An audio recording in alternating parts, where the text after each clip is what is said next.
हमको main traffic के प्रति जागरूक करना था बच्चों को। इससे अच्छा प्लेटफॉर्म नहीं मिलता, क्योंकि एक जागरूकता बच्चों के बीच में ही, अब बच्चे के साथ साथ अभिभावक भी थे, तो अच्छा प्लेटफॉर्म था। तो यहाँ पर मैंने ट्रैफिक रूल के बारे में बताया, और साथ ही साथ साइबर अपराध जो दोनों ज्वलंत मुद्दा है हमारे समाज के हैं। एक तो ट्रैफिक जाम हमेशा जूझते रहते हैं हम लोग, और दूसरा मुद्दा है जो हम लोग साइबर ठगी के शिकार होते हैं। तो दोनों विषयों के बारे में मेरे द्वारा बच्चों को, अभिभावकों को बताया गया कि ट्रैफिक रूल का पालन करें और साइबर अपराध से बचें। ये दोनों मुद्दों के बारे में मेरे द्वारा सभी बच्चों को बताया गया। जो जाम की समस्या आज लगी रहती है सर, कैसे निजात मिलेगा? जी, जाम की समस्या के कारण है अतिक्रमण है, रोड इंजीनियरिंग का भी बनता है, उसमें गड्ढा रहते हैं, या कुछ इंजीनियरिंग सामने दिखाई नहीं दे पाता है, एक्सीडेंट हो जाता है, या ओवरटेक के चलते ही जाम लगता है। तो उसके लिए हम लोग पूरे शहर में, या हम लोग बांट दिए हैं, नो एंट्री की जगह वन वे बांट दिए हैं। और हम लोग जो लोग यातायात नियमों का पालन नहीं करते हैं उनके विरुद्ध हम लोग कार्रवाई करते हैं, और उनके विरुद्ध चालान हम लोग काटते हैं। और ओवरटेक का, थ्री लोडिंग का और विदाउट हेलमेट का यदि कोई चलता है तो उसके विरुद्ध हम लोग कानूनी कार्रवाई करते हैं। बावजूद इसके भी एक जागरूकता समाज में आवश्यक है बताना कि कानून मात्र हो जाने से ही एक ट्रैफिक जाम की समस्या नहीं हो। अपने आप खुद समझना है कि हम चलें तो रोड पर अपने बाएं साइड में चलें, दूसरों को भी जाने दें। और एम्बुलेंस जो आ जाता है, जो रोगी को लेकर के जाता है एम्बुलेंस, उसको हम लोग बाधित नहीं करें, उनको जाने दें, क्योंकि उस पर रोगी रहते हैं, किसी का जान खतरा में रहता है। स्कूल बस है, उसको भी हम लोग देखें और उसको भी हम लोग जाने दें। और हम लोग खुद यातायात नियमों का पालन करें, ओवरटेक नहीं करें। ओवरटेक करने से ही गाड़ियाँ लग जाती है और गाड़ी जाम हो जाता है, रोड जाम होता है। जी, सर, आपके द्वारा कहा गया सर कि अमेरिका में सड़क दुर्घटना ज़्यादा होता है, लेकिन कम लोग मरते हैं।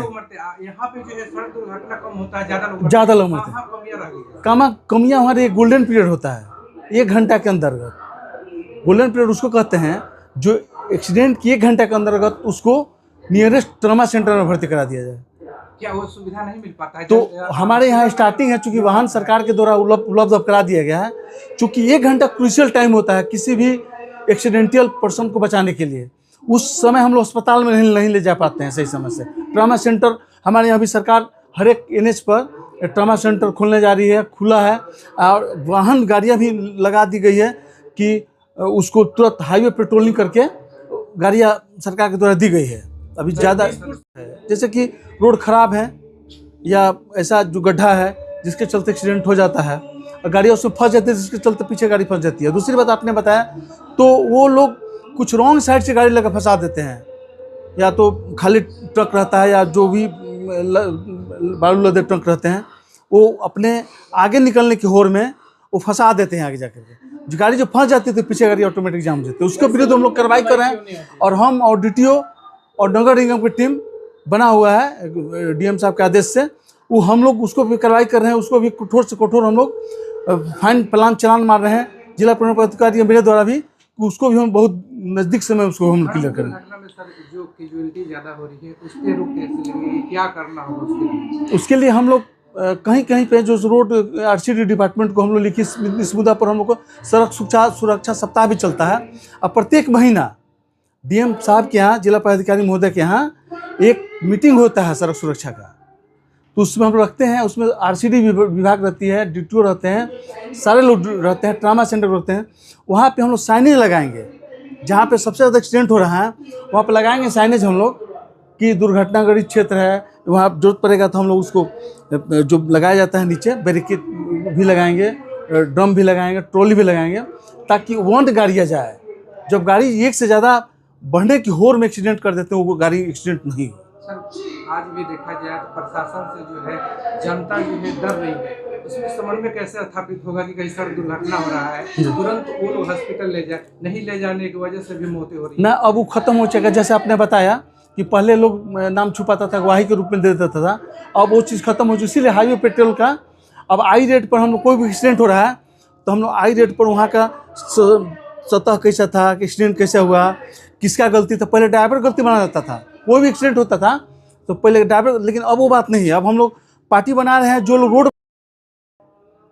रोड खराब तो नहीं था कहीं, वो उसके चलते एक्सीडेंट तो नहीं हो गया, तो अब सारी बातें हो गई है। हाईवे पेट्रोल सरकार के द्वारा दे दिया गया है कि एक्सीडेंट होने के बाद तुरंत हाईवे पेट्रोल से उसको संबंधित ट्रामा सेंटर में भर्ती किया जाएगा। और लोगों को जागरूक भी किया जाए कि जो जब एनएच पे चल रहे हैं तो देख के गाड़ी चलें, और जहाँ एक्सीडेंटल ज़्यादा हो रहा है तो उससे कम से कम बचा जाए, वहाँ अपना ध्यान से जाया जाए, गाड़ी धीमी करके जाया जाए। वहाँ ठोकर जो एनएच तो ठोकर का प्रावधान नहीं है, लेकिन हम लोग कहीं के ड्रम वगैरह लगा करके हम लोग व्यवस्था कर रहे हैं कि एक्सीडेंट कम हो। सर लेकिन राष्ट्रीय हाईवे 102 है, ठोकर भी है, अभी आया गड्ढा भी बना हुआ है, तो हम लोग सिटी विभाग को भी एसडीएम जो जगदीशपुर है बोले हुए, लेकिन अभी तक ये गड्ढा हम लोग उनको भी हम लोग पार्टी बना रहे हैं।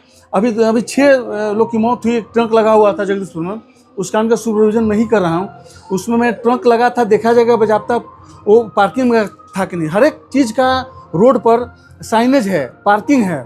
ट्रंक भी लगाना है तो पार्किंग में लगाना है, वहाँ पार्किंग में था कि नहीं, तू ही पार्टी बनेंगे। जगदीशपुर विधानसभा के जो विधायक है रामविशुन सिंह जी। परसों यहाँ पे एक्सीडेंट होते हैं, दुर्घटना होती है यहाँ पे। जी, हम उसको देखे हैं। उसको सिंगान में हम लोग सब लोग को ही जिम्मेदारी बांधी जा रही है कि किनके चलते एक्सीडेंट हो रहा है, उनको हम लोग पार्टी बना रहे हैं और उनको भी जिम्मेदारी सौंपी जा रही है ताकि घटना नहीं हो। शिक्षा से जुड़े संस्थान में सर आप आए हैं, बच्चों को प्रोत्साहन के लिए क्या करेंगे? हम तो यही कहेंगे कि बच्चे आगे बढ़ें, समाज के करधान बढ़ें। बच्चे भविष्य होते हैं, आगे बढ़ें, लेकिन आगे तभी बढ़ेंगे जो अनुशासन होगा। अनुशासित रूप से आगे बढ़ें, नियम का पालन करें, ट्रैफिक नियम का पालन करें, साइबर क्राइम का जो नियम है उसका पालन करें, और एक नागरिक का दायित्व निभाएं, एक सुसज्जित नागरिक का दायित्व बनाएं, तो आगे बढ़ने से कोई नहीं रोक सकता है। तो उसके लिए जरूरी है अनुशासन, डिसिप्लिन। अल्फा इंटरनेशनल स्कूल के मैं आज आए हैं सर, जी, यहाँ का जो पढ़ाई लेवल है उसको देखे भी आप, डायरेक्टर जो गणेश कुमार ने बताया भी, उस देख करके बच्चों को आगे बढ़ाने के लिए और उनको प्रोत्साहन करने के लिए किस तरह से और आगे इनको करने से, इसके बारे में क्या कहें? पहले तो टीचर जो हों वो प्रशिक्षित हों, और टीचर प्रशिक्षित हों और वो सिलेबस के अनुसार सबको पढ़ाएं, और उनको बारीकियां जो शिक्षा में है वो सब चीज़ बताएं। अनुशासित रहने का, सम्मान करने का, बड़ों का इज्जत, छोटों का सम्मान करें, और एक समाज का निर्धारण करें और आगे बढ़ें। सर आपके द्वारा ये भी कहा गया कि अल्फा इंटरनेशनल स्कूल में आऊँगा और साइबर जो क्राइम है उसको लेकर और ट्रैफिक को लेकर क्लास दूंगा। कब से क्लास दीजिएगा? ये हम लोग तय कर लेंगे बाद में, जब हमको समय रहेगा उस हिसाब से हम